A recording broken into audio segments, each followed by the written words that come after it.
In my first job, we had this tradition of Secret Santa in our team. We would give 4 small gifts building up to the 5th big gift during the festive period. And in the first year, I was Secret Santa to someone who apparently was the hardest person to please. I heard from colleagues that she was disappointed with all of the gifts that she had received the previous year. And frankly, I was a bit nervous. But over that week, she was so pleased that she got a special gift for the Secret Santa, which was outside the rules. And she gave that to me and said, "You have made this week so special for me. Thank you for that." So this year, I've been reflecting on what is it that I had done right in that experience of gift giving, because I did not have a lot of money back in the day and I did not really buy expensive gifts. So in this episode, we are going to cover the 7 things that you might want to keep in mind for picking up a gift for a special person in your life. The first one, and probably the most important one, is dwell on the connection that you have with that person. Whether that be a colleague, whether that be a best friend, whether that be a spouse or a partner, children, a nanny, whoever it is, dwell on the connection that you have with them and speak to that connection. If the two of you enjoy playing video games together, if the two of you enjoy reading a book together, gift something that you can enjoy together. If the two of you enjoy a nice meal out or going for a drink somewhere, go gift them that experience. When you dwell on the connection, the person automatically feels seen in that relationship because you are talking about connection, the things that connect you to them in that relationship. The second one is notice what they are complaining about. And if you gift them something that'll solve that problem for them, they will be forever grateful. For example, one of my friends once upon a time gifted me a spoon holder. I would have never bought that for myself. I would have never thought that's something that I needed in my life,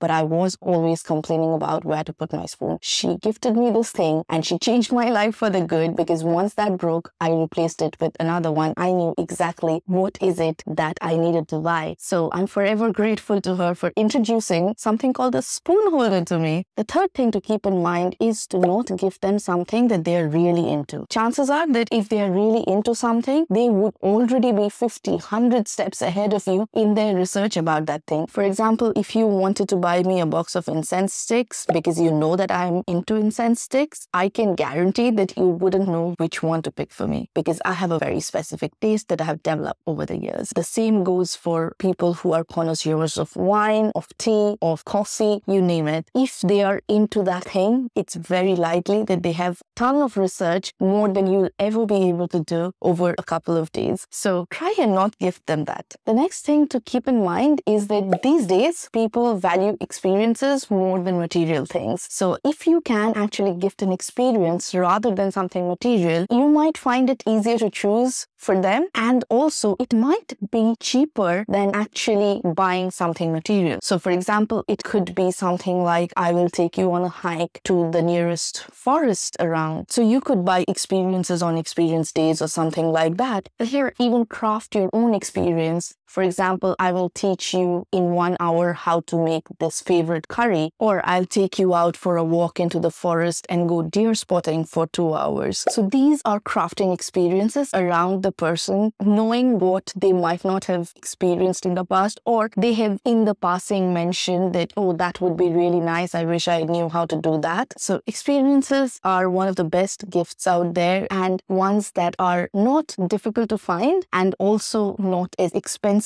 to create. The next thing to keep in mind is that you would probably do well if you gifted something that they would generally not buy for themselves. For example, going back to my Secret Santa days, I bought this girl a red flower because she was wearing red on the day, and I went and put the flower on her desk with a handwritten note. The flower did not cost much at all. You could probably even pick a few flowers from the trees or plants and write a nice handwritten note that will make them feel special. Not many people I know go about picking flowers or buying flowers for themselves, but they really appreciate it when someone buys them. flowers. Of course, flowers are an obvious one, but there are tons like flowers. For example, about that spoon holder that I mentioned that my friend Crystal gifted me a long time back now. And it definitely was something that I would not have bought for myself had I not used it regularly, and it was not life-changing. The next thing to keep in mind is don't gift something that will overwhelm them or burden them. For example, if you are buying something super expensive, going out of your means, or if you are buying something that literally the person cannot hide if they did not like it, is something that you probably want to consider not giving unless you really know their taste. For example, think of a lampshade. It could be the most beautiful thing on the planet, but if it takes up space and it doesn't go with the decor according to the person in their home, they would have nowhere to hide it, but they would not be using it. So yeah, try not to gift something that becomes a liability than an asset for them. And the next thing to keep in mind is that it does not have to break the bank. You do not need to buy something expensive to make someone feel seen, to add value to someone's life. In fact, good gift giving is rarely about money and more to do with the connection, with the relationship you have with that person. The fact that you have been observant and noted down the problems that they have been encountering every day, or things that they have been wanting to do for a while, or really something that they would not buy for themselves. And if you keep one or two of those principles in mind of gift giving, I'm sure you'll pick something great this festive season for the special people in your life. And speaking of gifts, I love a gift. The best gift that you can give to me right now is hit that subscribe button if you haven't. And if you're already subscribed, leave a like or a comment, because reading your comments really is the best gift that I receive over and over and over again. So thank you for sticking out with me on this journey. And if you enjoyed this video, you might enjoy something like this or this. And I will see you the next time. Bye.